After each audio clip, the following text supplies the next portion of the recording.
Okay. Hello, everybody. So we are just waiting for people to come in. Everybody, just so you know, is on mute right now, and that's how we will have it for the program, that we will all be muted except for Dan and me currently.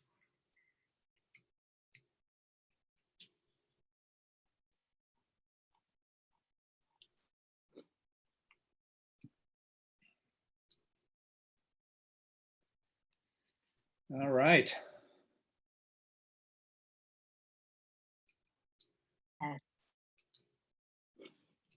Okay. Make sure you Say get muted. I will in a minute, but she needs to be able to say hi.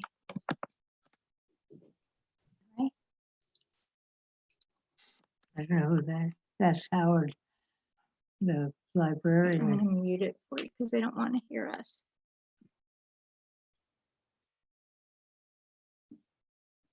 So we are all still arriving, quote unquote. Okay.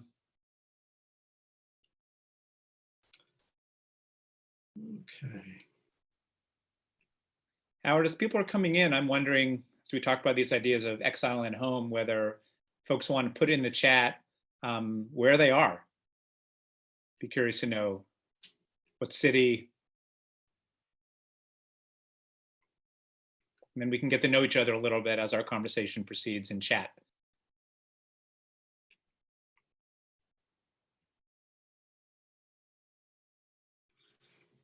Oh, wow.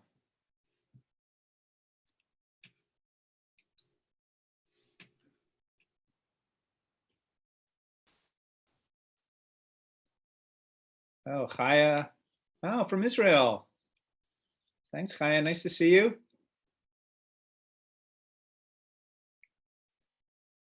All right. Paul Hamburg in Florida. Hi, Paul.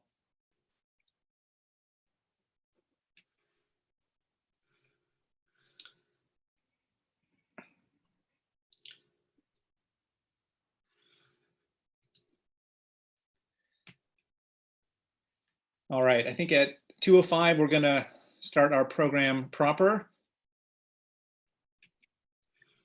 And that will be Howard and then back to me.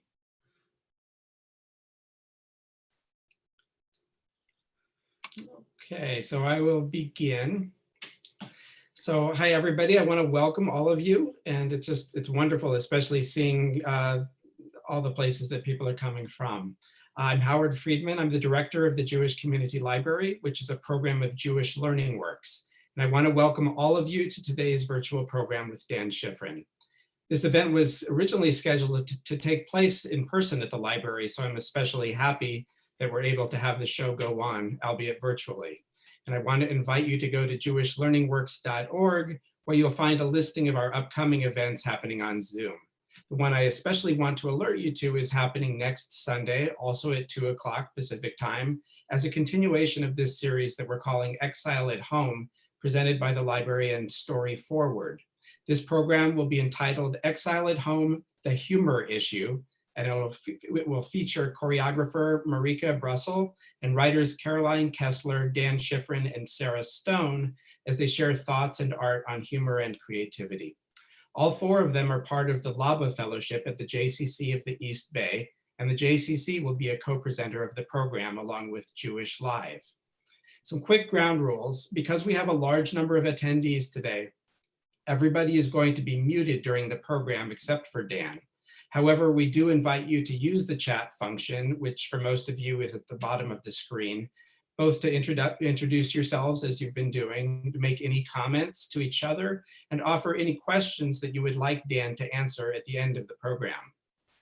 Dan Schifrin has taught creative writing at UC Berkeley and San Francisco State, and served as writer in residence at the Contemporary Jewish Museum. He is an author and playwright whose stories and essays have been published widely. As part of a LABA fellowship at the JCC of the East Bay, he is writing a play about medieval Jewish Spain and its influence on 21st century America. He's also the founder of Story Forward, a new approach to conversation and literature. I now turn it over to Dan. Hi, everybody. Thanks for joining me. This series, Exile at Home, came about because in the last several weeks, we've all kind of been exiled at home, exiled from much of our kind of creative and professional lives, even as we kind of sit at home and kind of try to make sense of what's happening in our world. It's interesting because on the one hand, we are all separate. On the other hand, we're all seeing each other in these intimate spaces in our homes and in our bedrooms or wherever we are. So right now I am actually kind of exiled to the basement of our house. I prefer to be upstairs in a comfortable chair next to some books, but this is where I have some peace and some Wi-Fi. But even so, even the idea of being exiled within my home is interesting because this place where I sit now is where I do my writing. And for me as a writer, as a Jewish writer, being home is actually where I write. And so right away, we have this kind of conflation or complexity, it's problematizing of what is home and what is exile. So our conversation today is going to be, in part, some reflections on my recent trip to Spain, in part, some reflections on what Spain and homeland might mean to the Jews, and also generally what homelands could mean to Jews and writers. So I'm going to talk maybe a half hour, and then I want to leave time for questions, and we'll see what happens. Okay. All right. Okay, what is a Jewish homeland, you might be asking? So that's a good question. So I think that all cultures tell us who they are by their stories. And Judaism and Jewish history and culture is no different. And I think the master story for Jewish life is actually about home versus exile.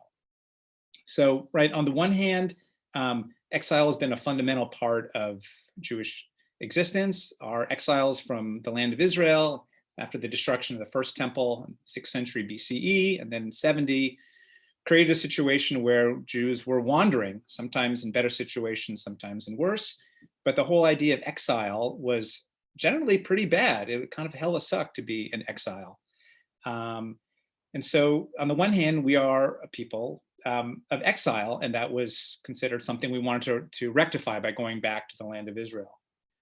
On the other hand, Jewish culture began to tell different kinds of stories, and these stories suggest that exile, while bad, was not wholly bad, or rather there was something about exile that was creative, not ennobling, but it gave us something more and something different. And so I think that it would make sense for us to think about not thinking about home, not fetishizing home or exile, but looking at the two of them together, and the interplay between the two of them is, I think, what characterizes Jewish life, at least for the last 2,000 years. Okay.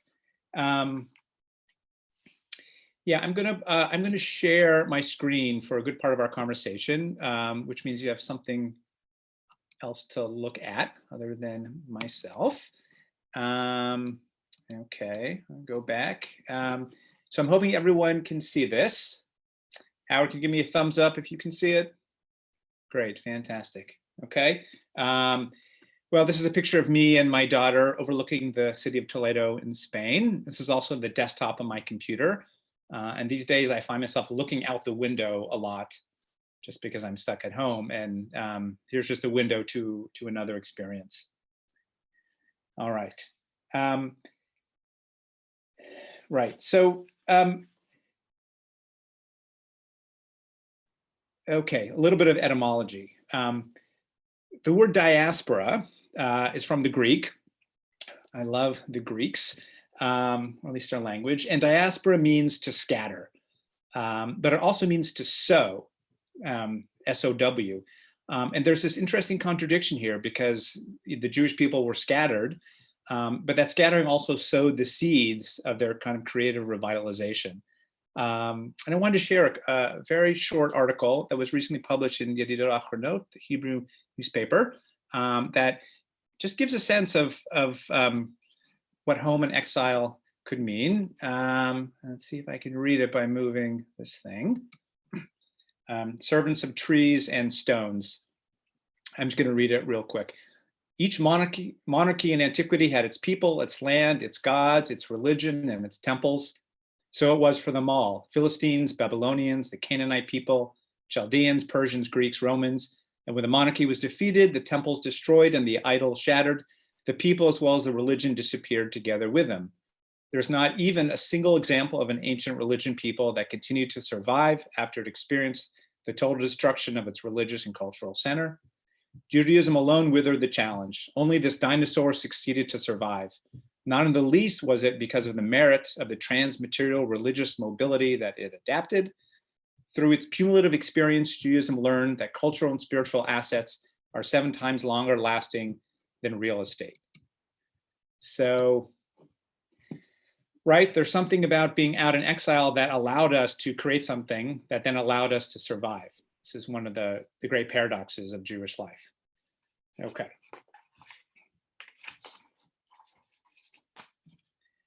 Well, we'll get to that in one moment. So who am I? I'm Dan. I'm a writer. I grew up in the Bay Area. I grew up in extraordinary safety and privilege compared to most of what Jewish life and history had been. I felt tremendously rooted and do here in the Bay Area. But my family came from all over. My father came from Israel, before that from China. My mother's family came from Germany and Russia, and also from Israel. And even though I felt completely at home here, there was definitely a sense that I belonged, some part of me belonged elsewhere with all these stories and with all these peoples. And one of the patriarchs in our family was my grandfather, Joseph Papo. Here he is sitting at his desk. He was a Sephardic community organizer and scholar, and he wrote a book called In Search of Unity, which is a history of Sephardic Jews in America.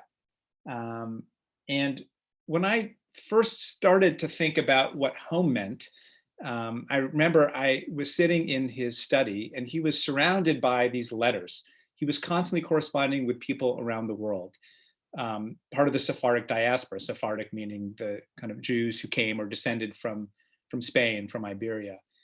And he wrote and received letters in Arabic and Hebrew and Ladino and Spanish and French and Italian, I think maybe even in Turkish.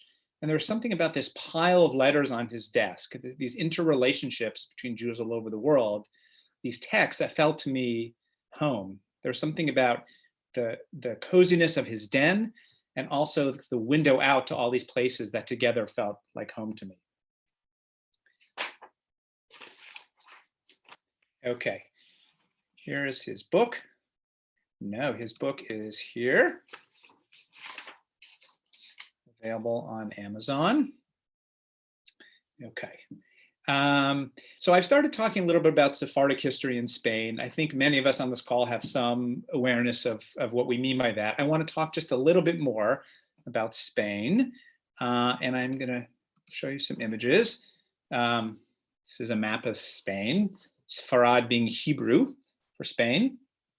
So just, I'm going to share 2 paragraphs of history just to kind of bring us up to date before we go a little further into contemporary Spanish life. So Jews have lived in Spain since at least the 2nd century, with the possibility that Jews were there even before. Some biblical scholars associate the Tarshish of Jonah, the book of Jonah, this biblical whale journey, with southern Spain, possibly even near the port city of Malaga. So if you imagine Jonah is trying to escape from the land of Israel to go as far as he could in a boat, the farthest he could go would be around here, if you can see on the screen. Incidentally, Malaga is also where we became Spanish citizens, an interesting irony. So the golden age of Spanish Jewry took place mostly in the south, in Andalusia, these famous cities, Granada, Cordoba, Sevilla. And this is mostly the 9th to the 12th centuries. And this was when a network of Jewish and Christian and Muslim thinkers created this fairly harmonious society. And here their work in science and translation in some ways laid the groundwork for the Renaissance, and also provided us with an extraordinary number of Jewish cultural creations that still guide us to this day, right? And so that includes the work of Maimonides, the 12th century physician and philosopher, and the poetry and other philosophical works of Yehuda Halevi, as well as the writing of the Zohar. And the Zohar took place a little bit further up here, and we'll talk about that in a moment. Okay, so 9th to 12th century, things were going pretty well. Things started to get worse with fanatic Almohads coming from North Africa and the Crusaders coming from here. Things got worse and worse for Jews for centuries. They mostly started moving up and up. And by 1391, rather than 1492, some ways Jewish life effectively shifted. And over the next century, it was harder and harder to be Jewish. The Inquisition had begun. In 1492, rather than being the moment when things went bad, that was kind of the ending. That's when the Edict of Alhambra was issued and the expulsion took place. Okay. I'm gonna do a quick check on the chat. So I think someone was signaling to me. Okay. Everything's good. Okay. Okay. Up to 250,000 Jews lived in Spain at that time. And there are a huge number of Jews, are Spaniards today, who believe that they have Jewish background. And then when I was in Spain, I was curious to read more about both the 16th century painter Velázquez, as well as Cervantes, who wrote Don Quixote, and there's strong evidence that both of them were secret Jews, were crypto Jews. So I always like to claim those as our own. Okay, give me 1 second, please. I'm just gonna check one more thing for the chat. Okay. Howard, on my screen, I'm having trouble going back to the chat. Will you just, will you pipe up in a few minutes and let me know what's happening on the chat side? Okay, fantastic. We will keep going. Okay. Just a tiny bit more about kind of one person's history. So our family goes back to Spain. We can't figure out how far back. We can't figure out exactly the route back, but we can trace it back to Rabbi Eliezer Papo, who was born in 1785 in Sarajevo. He moved to Bulgaria, where he was a rabbi. He wrote this book, The Essential Paleoets. You can see a version of it here. And probably we're able to track our family starting there because he had written a book and was a prominent rabbi, and all of a sudden people started paying attention. After that, his descendants moved to Jerusalem. My great-grandfather, Michael or Michel Papo, was a founder of Betula in the north of Israel.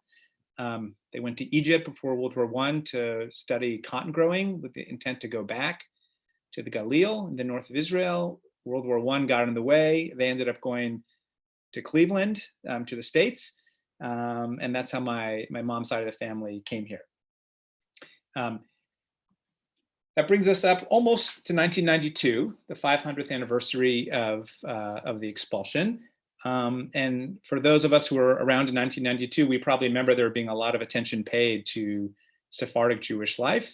That was, I think, a moment in the American Jewish consciousness when there was a realization that we weren't only Russian, or Polish Jews, that there were all these Jews that had been here for centuries, including the first Jews in the Americas.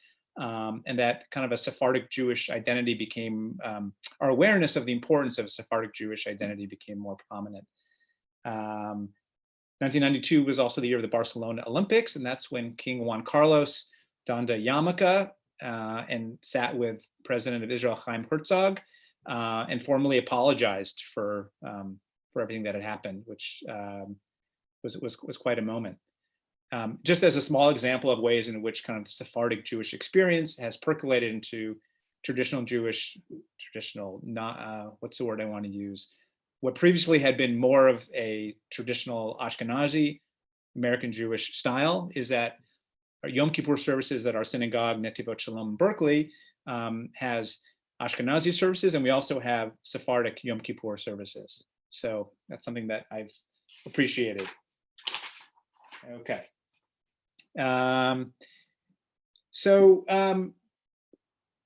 I'm going to skip ahead a little bit.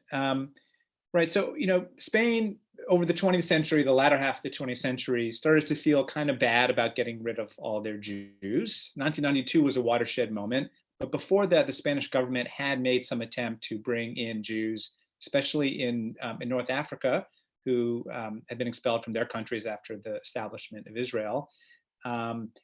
And in 2015, there was a sense that more could be done or should be done. And an announcement was made that Jews who could demonstrate that they had come from Spain would be allowed back into Spain as citizens. Interestingly, you didn't have to be Jewish or demonstrate any Jewishness to do this. You just had to demonstrate that you had Sephardic background, which was difficult to do, but not impossible. And there are all these different ways. We can maybe talk about that at the end of the conversation if that's interesting to people. So we spent 2 years doing all the paperwork for this. I had to take a day-long Spanish language test, oral and written, as well as take the Spanish citizenship test in Spanish. And then we went to Spain last summer and did the final paperwork, and we're waiting for our passports. This law sunsetted a few months ago. It was extant for about 3 years. And it seems like about 40,000 Jews will be successful in getting Spanish citizenship, which more or less doubles the number of Jews who live in Spain now, which is about 50,000, most of whom are from or descendants of Jews from North Africa, as well as a lot of Israelis and then other students and expats from various countries. Okay. Let's look at a few more images. Okay. I'm really curious to see how many folks have been to Spain. I don't know if you could just, Howard, great. Folks could put that in the chat. I'd be really curious. And if so, which cities you've been to. I'd like to take a look at that a little bit later.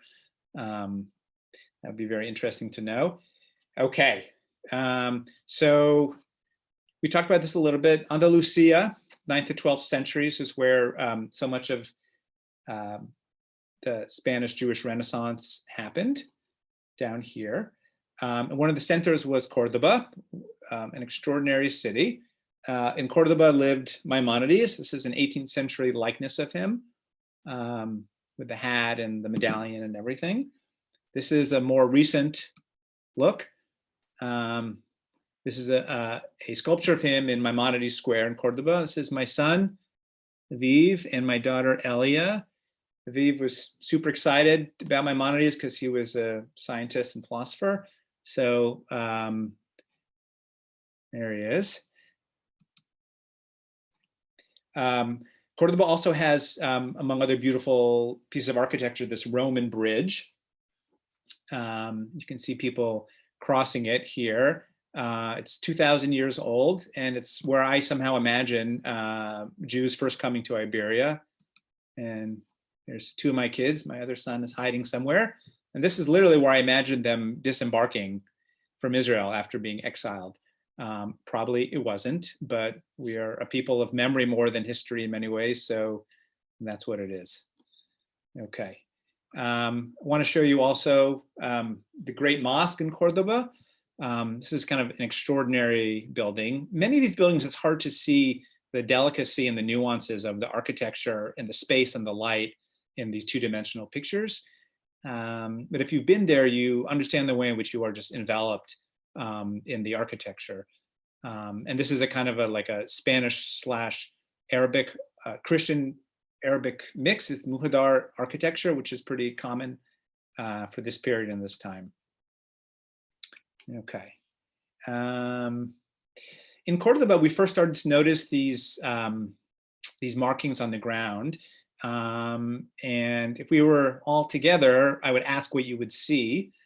But I will tell you, so you see right to left in Hebrew, Sfarad, meaning Spain. But inside of that, you see something else. In the gray, you see the Hebrew word Zachor. And I just love this idea of the kind of memory being inside of Spain. And for me, it's a great design element, and the gold with the golden age of Jewish life, at least until now. But it also, I think, says something about stories and memory, how at the end of the day, as I said before, that we are the people of memory. And this is kind of a fantastic graphic representation of it. Okay. Seville, it's the great cathedral in Seville. It was also the home of the Bourbonnais, who were the financiers to the King of Castile. This was a moment when Seville, which at one point was the largest city in Europe, was the capital of the Spanish Empire. Another extraordinary city. And then we have the third major city in the south, Granada. Granada is the place where Columbus left for the New World. This is Granada at night. The Alhambra is, again, this extraordinary fortress and castle, the best preserved of medieval castles in the world, I think.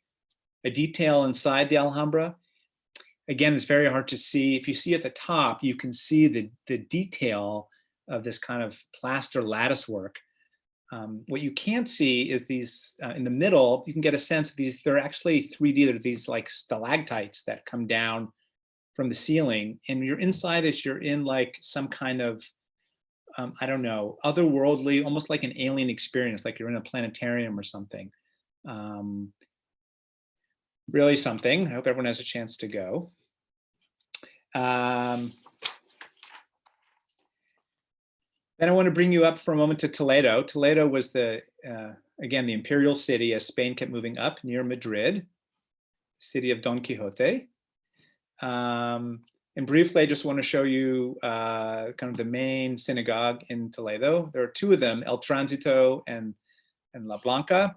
La Blanca is a very strange place that it's really more like a church. That could be a whole nother conversation. And inside, again, you see these kind of this soaring top, the architectural term is escaping me now. And then you can see, and I'll show you a detail in a second, you can see here the Hebrew letters and words, and these are the Psalms. The whole building is ensconced by Psalms, and we'll go a little closer here, and you can see it. You can see it here, and we're going to come back and talk about kind of language and architecture in just a couple minutes. Okay, just a couple more places to show. Right, so in this kind of northern plains of Spain, Leon, Valladolid, Zaragoza, and also Avila, which isn't on the map, but which is around here. This is where the 13th century Kabbalists that created the Zohar lived.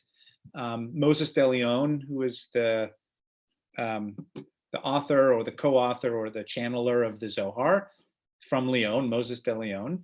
And his group of Kabbalists kind of like wandered here also in Guadalajara. And here they created the Zohar, which is the kind of like the classic work of Jewish Kabbalah and spirituality. And we'll talk a little bit more about that too when we get to a little bit more of text study. Okay. Then finally, we'll go up to the north here, Barcelona, capital of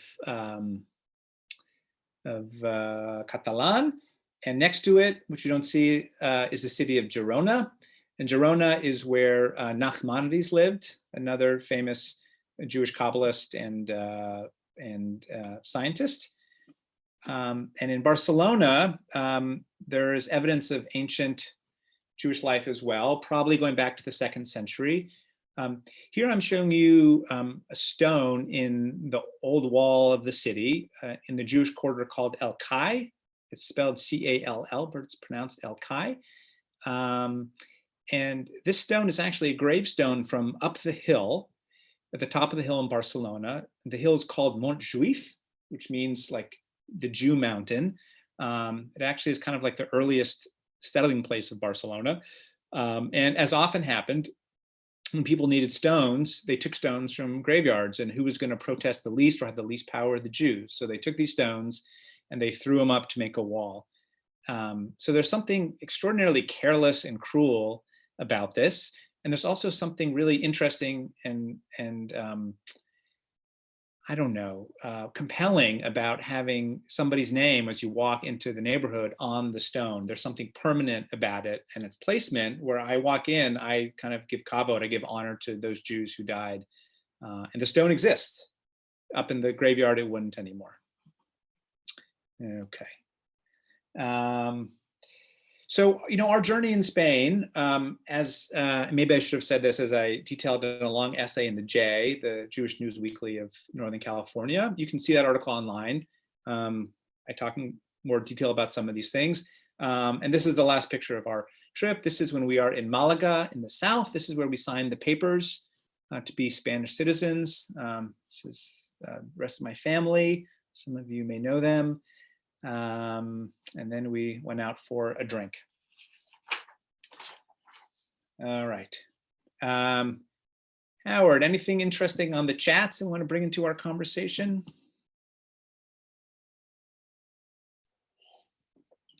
Not exactly, not yet. Okay. Let's get some excellent questions going if we can. I want to hear from folks as much as I can as we get toward the end.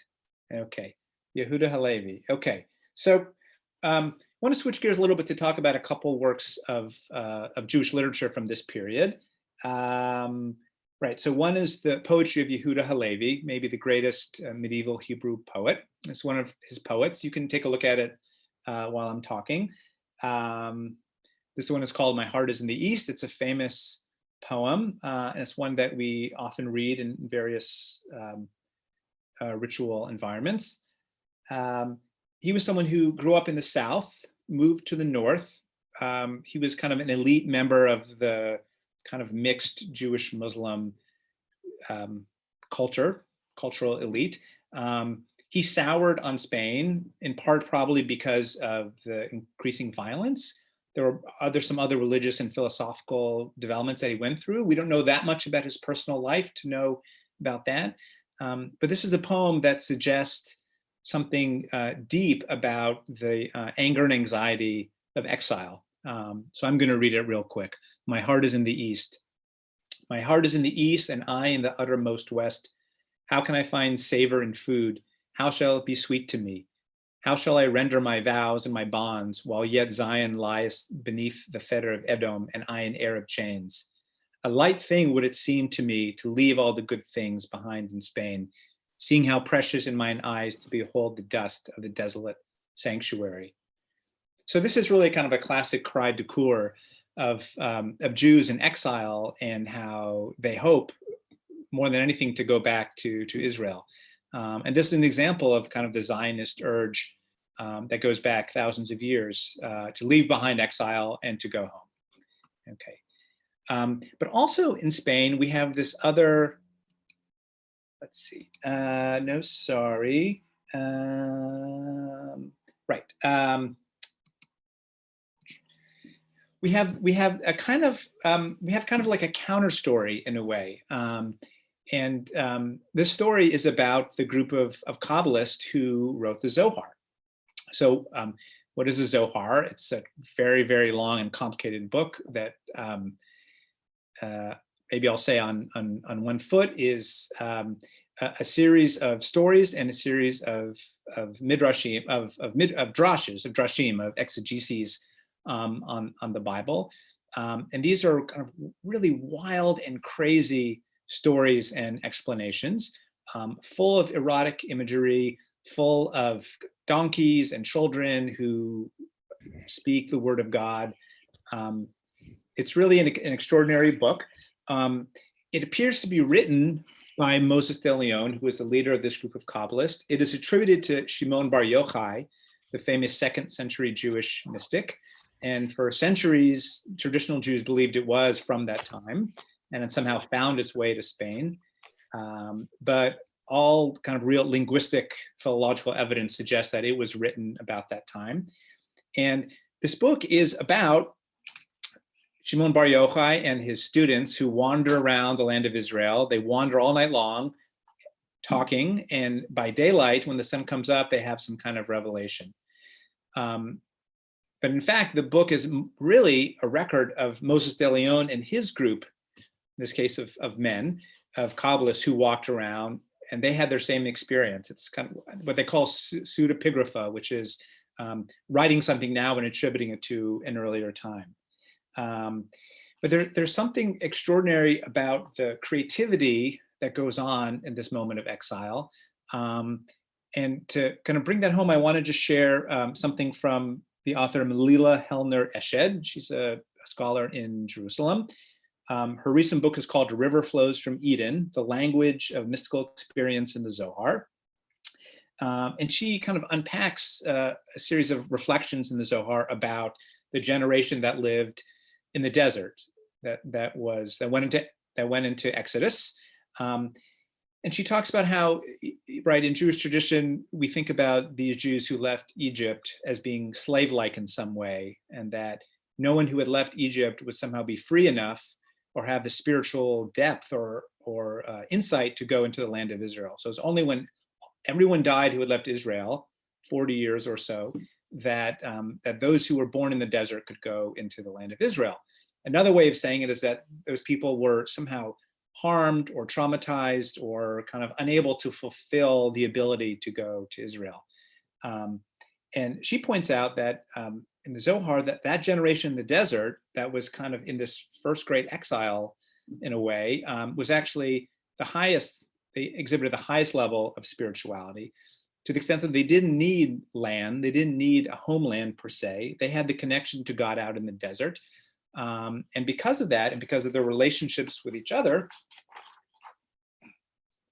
they existed at the highest possible level. And this says something, this is maybe my interpretation, it is my interpretation, that there's something about these group of Jews in Spain wandering around, obviously not a perfect life, but they felt that there was something that being in exile gave them, that it made them closer to God in some way, and they were grateful for that gift. They were grateful of a certain gift of exile.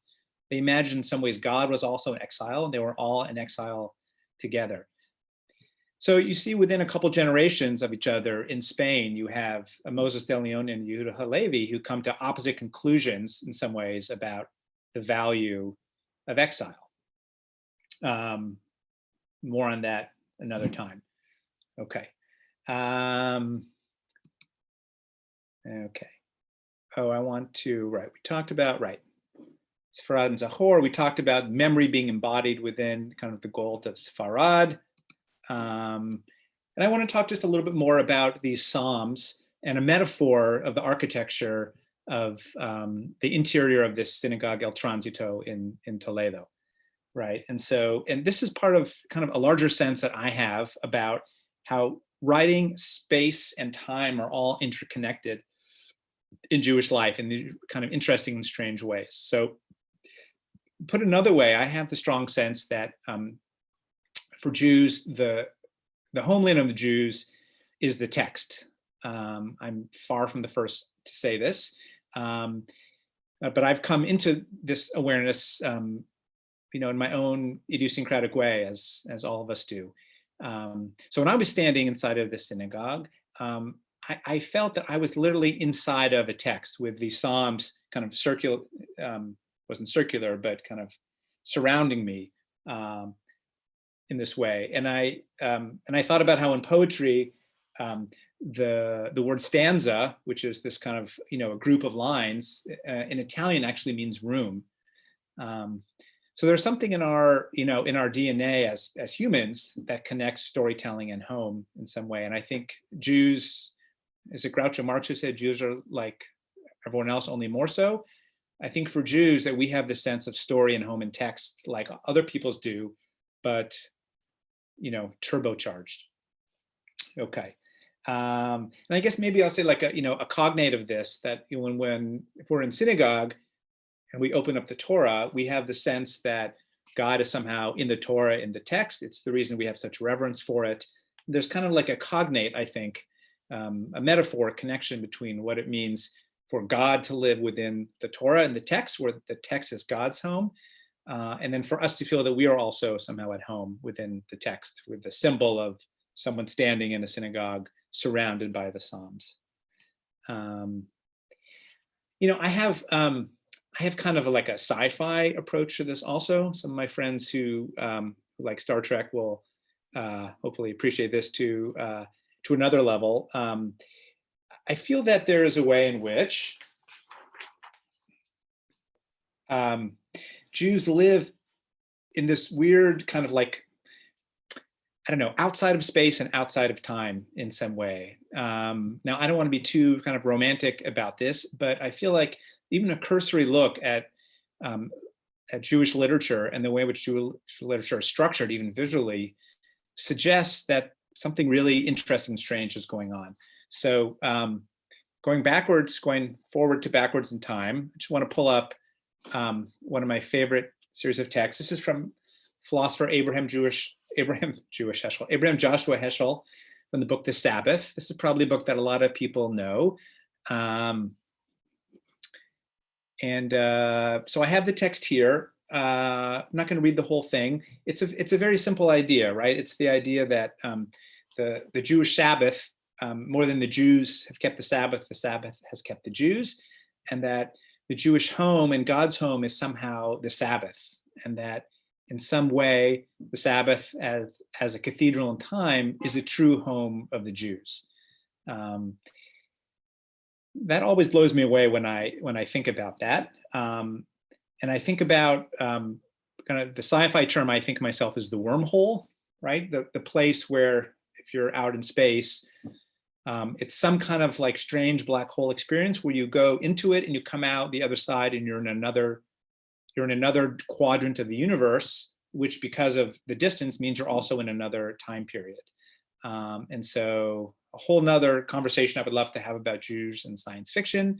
But there is something about Jews talking to each other and being at home across time and space in ways that maybe other cultures haven't found as interesting or helpful. And so, and then the last slide, I want to just show a picture of the Talmud, right? So this is, I meant to attribute the person who wrote these descriptions, and I maybe can do that afterwards. I think many of us are probably familiar with the Talmud page. It has at least these 4 parts, and you can see in the middle, it's my mouse. Can people see this? Howard, can you see this mouse moving? Okay. So here we have the Mishnah, which is the oldest part of the Talmud, it's the oral Torah. You can read a little bit more about what this is, but it's basically like the proof text, like the earliest levels of teaching. Gemara above and below. And these are the commentaries on the Mishnah, either from Babylon or from Jerusalem. They're 2 separate canons. Most people read the Babylonian ones. And then here on the right, we have the Mishnah. I'm sorry, in between progressives. Rashi, up at the far right, who is a French Provençal commentator of the Talmud, considered the most important single commentator on the Talmud. And over here, the Tosafot, a little bit later, more in France and Germany, who had their own series of conversations and conflicts with Rashi. So, right, there's something about people talking across time and generations in Jewish life that suggests to me that home for Jews is not about one thing for sure. It's not even about one place for sure. It is about relationships and being in conversation. So, it's funny, like I look at the 2 parts of my screen here, I see the Talmud on one side, and on the right side, I see all these faces. I see all of us, participating from all over the country, all over the world. And so that should seem really strange, but it's come to seem like a normal thing for us in the last few weeks, in the same way that having a page of Talmud like this, where people are talking across generations, space and time make no difference.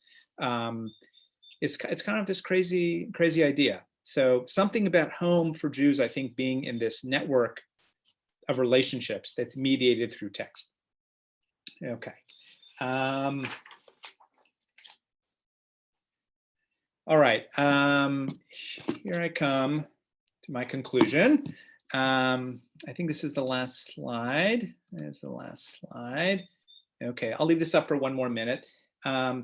So I just been thinking a lot about Passover.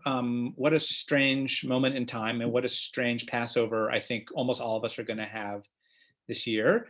I don't know if Elijah has a mask or like how he's getting around. Well, that's again another conversation. But I just want to reflect on kind of a famous thing from Malachi, the book of Malachi, about the Messianic times, right? And so he says that the Messianic times will come when Elijah turns the hearts of the children to the parents and the hearts of the parents to the children. And this is a moment when everyone somehow is able to return home, not through apocalypse or Armageddon, but through some kind of peace. So I think about that, and I think about what home means in that context. And so for me, I think about home. Elijah comes to our homes. My teacher, Rabbi Chaim Seilerfeller, talks about the Seder being the staging ground for a messianic possibility, where Elijah comes and Elijah sees that people are talking to one another, that the children are talking to the parents and the parents are talking to the children. Why he doesn't stay in those moments and usher in the Messianic era, I don't know. But there's something profound for me and what I want to think and experience more this year when I think about the questions that the children ask the parents, which is essentially the 4 questions, which is about, how do things work? What is the nature of our life? What are the nature of these rituals? What is the matzah? Why do we recline? What are all these stories? And then I thought that the adults, they answer them, they turn their attention to them, but the adults also ask a question. And the question the adults ask, which might seem not that important, is where the hell is Afikomen, right? So, and the children have to answer in order for the conversation to continue. And when I looked up the Greek root of Afikomen, it's always the Greek etymologies. It means either dessert or revelry, to revel. And I misread that as a reveal. So for me, there was something about the Afikomen and the children and the adults in conversation that revealed something about the real possibility of home. In other words, home is a state of mind in which the generations listen to each other. And exile is when we're all too busy arguing to even hear Elijah's arrival. So those are my thoughts for you on this rainy Sunday afternoon. I would love to have some conversation and questions. Howard, I don't know if you want to unmute yourself, and I'm going to try to get back to chat by unsharing my screen. Sure, Dan, so we've gotten a few questions both to everybody and to me privately. So I can start with one, which is a question of what exactly does citizenship mean to you? Why was it important for you to become a citizen of Spain? Yeah, that's a good question. I thought a lot about that, and I think that my answers changed over time since I started, and then my time there, and then afterwards. And so, yeah, there are several reasons why we did it. I'm not sure myself which of them was the most important, but right in this order, the election of 2016 had happened, and I felt this atavistic anxiety about what happens to Jews and how many generations Jews can live in one place before the shit hits the fan. It was just this primal response to wanting to have another place. Now, of course, there's also Israel, and I would imagine that I would go to Israel before I would go to Spain. But even that, there was something about, well, maybe I need 3 places. Like, how many places does a Jew need to have to feel safe? So there was just like a response, defensive response to that. 2, I was curious. I was really curious about what this experience was going to be. It ended up being much more time and more expensive than I had expected. And if I knew that, maybe I wouldn't have done it. I don't know. But just like, as a writer, I wanted to go through this process and observe what it was like. Who was going to go? What was this moment like? I wanted to have a record of it for myself. So I did it as a kind of an experience. In the middle of this, we realized that my older son could maybe go to college in Europe for free as an EU citizen. And so we went through that process. And he actually applied to colleges in Amsterdam, which would be extremely cheap for us to do. And that's another conversation. So, right, so citizenship versus living somewhere is an interesting question. The thing that was hardest for me is that at some point when the passports come, I have to go to the consulate in San Francisco and I have to express loyalty or fealty to the King of Spain. That feels really weird to me. And so I don't know how I'm going to manage that or how I'm going to explain that to myself or to my kids. Great. So I'm going to now ask you, there were two questions that I'm going to ask you as one. They both came from Sarah's.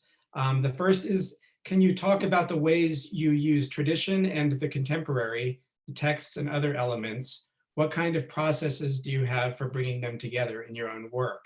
And the other question related is if you could talk about the play that you're working on that's Spain related. Yeah, thanks. I think the two things are related. What should I say? Yes, I forgot. Another reason I went to Spain was that because I had started thinking about Spain in other contexts, and I wanted to do a little bit of research. I forgot about that one. So, okay, so I'm writing this play, and this play is about the wife of Moses de Leon, this writer or channeler of the Zohar. We don't know anything about her at all. And she called to me over time and space in the way that I've been talking about. I don't know why, but she called to me and she wanted her story told. And I felt compelled to listen. And somehow on this end of the telescope, that there was a contemporary playwright. Her name is Zoe. I'm making her up. And she heard the call also. And so what's happening is that the two of them are now in some kind of conversation, and I'm learning along with the characters what is happening, but the two of them have something to teach each other. I think that Zohara, as I'm calling this wife of Moses de Leon, is looking for freedom, to be unstuck from the shackles of being a woman in that moment in time, and is looking to the future for freedom, whereas Zoe, this kind of secular playwright, has no structure, only has freedom, and she's looking for structure and meaning, and the two of them are somehow meeting in the middle. So that's kind of what the play is about, and kind of that answers maybe the first question in a way, which is that I feel like tradition and the contemporary world constantly come together, and that it's one conversation for me, and I feel like this play is in some ways an example or a manifestation of that process. Great, thank you. And so, and people can still ask a question in the chat, and I will ask it of Dan. So a question was, how was Jewish literature and spirituality impacted by living in close quarters with Muslims? In Spain, I imagine. Yes. Yeah, I'm not a scholar of this. I mean, I've spent some time thinking and reading about it. I mean, I think that what we do know is that the medieval Jewish poets wrote in Hebrew, but they also wrote in Arabic, and the forms that they wrote in were deeply influenced by Arabic forms. There's one called the Ghazal that my friend Dan Alter, the poet, has introduced to me, which I think is Persian, definitely Middle Eastern. And so there's a huge influence on Jewish thinkers, philosophers and poets from Arabic, both from Arabic language and Arabic modes of poetry, as well as philosophy. So part of what happened was that the works of antiquity, philosophical, scientific, dramatic, were kind of lost to most of Europe. But I think in Baghdad and maybe in Cordoba also, there were these academies of translation that took them from Greek into Arabic, and from Arabic they passed into the European languages. And Jews were a part of that early because they were in southern Spain. So Maimonides and these other philosophers were deeply influenced by Greek philosophy. And so the philosophical and the literary and the ritual developments that happened were intimately connected with what was happening culturally in the Arabic world. You can't disentangle them.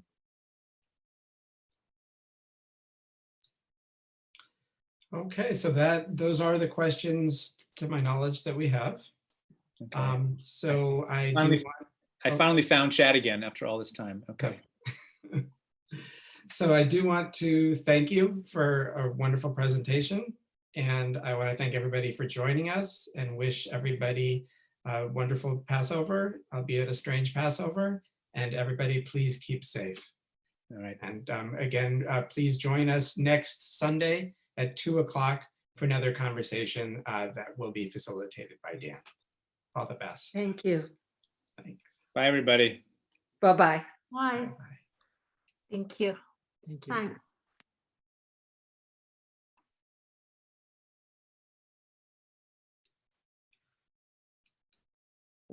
How do you do this bit? This is like the after party. It's really good. Yeah. I'm gonna turn off our streaming service to Facebook and YouTube.